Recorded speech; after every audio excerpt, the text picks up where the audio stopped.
दोस्तों, इस स्टोरी को एंड तक सुनिए ताकि आपको पूरी तरह से समझ में आए कि अपने माइंड को पॉजिटिव रखने से पहले हमें क्या करना चाहिए। एक राजा था जिसके 4 घोड़े थे जो बिल्कुल ही अनट्रेन्ड घोड़े थे। इन घोड़ों को कोई भी ट्रेन नहीं कर पाया। राजा ने कहा जो भी इन घोड़ों को ट्रेन कर सकेगा उन्हें एक बहुत बड़ा इनाम मिलेगा। लेकिन जैसे ही कोई भी घोड़े को हाथ लगाता, घोड़ा उसे खींचकर फेंक देता। बहुत लोगों ने कोशिश की और कई लोगों के हड्डियां भी टूट गए। एक दिन एक जवान आदमी आया और उसने कहा मैं इन घोड़ों को ट्रेन कर सकता हूँ। राजा ने उस आदमी से कहा कि बहुत लोगों ने कोशिश की है और उन्होंने अपनी हड्डियां भी तोड़वा दी है, लेकिन कोई भी अब तक सफल नहीं हुआ है उन्हें ट्रेन करने में। उस आदमी ने फिर भी कहा कि मुझे पूरा यकीन है कि मैं इन घोड़ों को ट्रेन कर सकता हूँ। उस आदमी ने कहा लेकिन मेरी एक शर्त है, इन घोड़ों को मैं अपने पास ही रखूंगा जब तक ये पूरी तरह से ट्रेन नहीं हो जाते। और राजा ने उसकी बात मान ली। हफ्ते निकल गए, महीने निकल गए और 1 साल निकल गया, लेकिन वो आदमी वापस नहीं आया। राजा ने कहा इन घोड़ों को अब भूल जाओ क्योंकि ये अब कभी वापस नहीं आएंगे। घोड़े अब तक ट्रेनर को शायद छोड़कर भाग चुके होंगे। लेकिन कुछ देर बाद उसने घोड़ों की आवाज सुनी और उसने देखा कि उसके 4 घोड़े शांति से एक ही लाइन में आगे बढ़ रहे थे उस आदमी के साथ। राजा ये देखकर बहुत खुश हुआ कि घोड़े ट्रेन हो चुके हैं और उसने उस आदमी से पूछा मुझे बताओ तुमने इन्हें ट्रेन कैसे किया और तुमने इतना टाइम क्यों लगाया। उस ट्रेनर ने कहा घोड़े सच में बहुत ही जंगली थे। जब मैं घोड़ों को ले गया मैंने उन्हें पूरी तरह से छोड़ दिया ताकि वो जो करना चाहे कर सके, और उनके साथ मैं भी वही करने लगा जो वो कर रहे थे।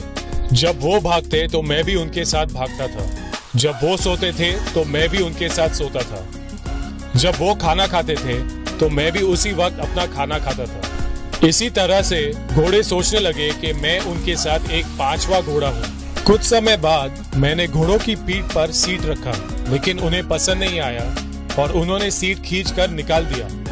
लेकिन लगातार कोशिश करने के बाद धीरे धीरे उन्हें सीट की आदत पड़ गई। उसके बाद मैंने उन्हें बेल्ट पहनाया, वो भी उन्हें पसंद नहीं आया और उन्होंने खींचकर निकाल दिया। लेकिन कुछ दिनों के बाद उन्हें बेल्ट की भी आदत हो गई। इसी तरह से धीरे धीरे मैं उनका दोस्त बन गया और मैं उन्हें ट्रेन कर पाया। दूसरों ने गलती ये की कि वो पहले ही दिन से उन्हें कंट्रोल करने की कोशिश कर रहे थे बिना उनसे दोस्ती करे। ठीक इसी तरह हमारे अंदर भी 4 अनट्रेन्ड घोड़े हैं और वो है मानस, बुद्धि, चिंता और अहंकार। और जब हमें इनमें से किसी एक को कंट्रोल करना है, हम उसी वक्त उन पर पूरी तरह से कंट्रोल करना चाहते हैं, जिसका मतलब है कि हम एक ही मिनट में खुद के मास्टर बनना चाहते हैं बिना खुद पे कोई काम किए। हम इन 4 घोड़ों को बहुत जल्दी कंट्रोल करना चाहते हैं और यही वजह है कि हम अपने आप पे कंट्रोल नहीं कर पाते। इन 4 घोड़ों में से एक घोड़ा हमसे जब भी कहता है आओ बैठकर घोड़सवारी करते हैं, और जैसे ही हम घोड़े पर बैठते हैं घोड़ा हमें गिराकर फेंक देता है। और फिर गिराने के बाद कोई दूसरा घोड़ा फिर से हमसे कहेगा आओ मेरी पीठ पर बैठो, और फिर से हमें गिरा देगा। इस सब का मतलब क्या है? इसका मतलब ये है कि हमें पहले अपने मन से दोस्ती करनी पड़ेगी और वो करने के बाद ही हमारा मन हमारी बात सुनना शुरू करेगा। जब तक हमने अपने मन से दोस्ती नहीं की है, हम हमेशा ही स्ट्रगल करते रहेंगे अपने मन के साथ। और यही कारण है कि बहुत लोग योगा, प्राणायाम या स्पिरिचुअलिटी में जाकर भी सफल नहीं हुए अपने मन को कंट्रोल करने में, क्योंकि उनका अहंकार उनके मन से दोस्ती पहले करने नहीं देता। तो इसीलिए हमारे जो 4 घोड़े हैं, मनस, बुद्धि, चिंता और अहंकार, हमें उनसे पहले दोस्ती करनी पड़ेगी और उसके बाद ही हम अपने मन के साथ खुश रहना सीख सकेंगे। पॉजिटिव थिंकिंग हमें ये कहता है कि अपने मन से पॉजिटिव बात करो, लेकिन हर किसी के लिए पॉजिटिव थिंकिंग काम नहीं करता है और कभी हम अपने आप को पॉजिटिव थिंकिंग से समझा सके और कभी शायद ना समझा सके। इसकी वजह यही है कि हमने अपने मन से दोस्ती नहीं की है। तो जब आपका मन आपकी बात नहीं माने, उसे पहले अपना दोस्त बनाइए, उसे चाय पिलाइए या आइसक्रीम खिलाइए।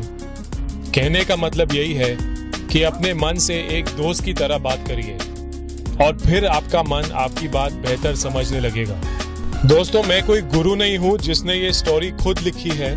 ये मैंने सुना है स्वामी निरंजनंदा के लेक्चर में, जो मैंने आपके साथ शेयर किया है। उम्मीद है कि आपको ये वीडियो पसंद आया होगा और आप इस कहानी को याद रखेंगे। अगर आपको ये कहानी पसंद आई है तो मेरा एक छोटा सा रिक्वेस्ट है, इस वीडियो को शेयर करिए। वीडियो देखने के लिए थैंक यू वेरी मच।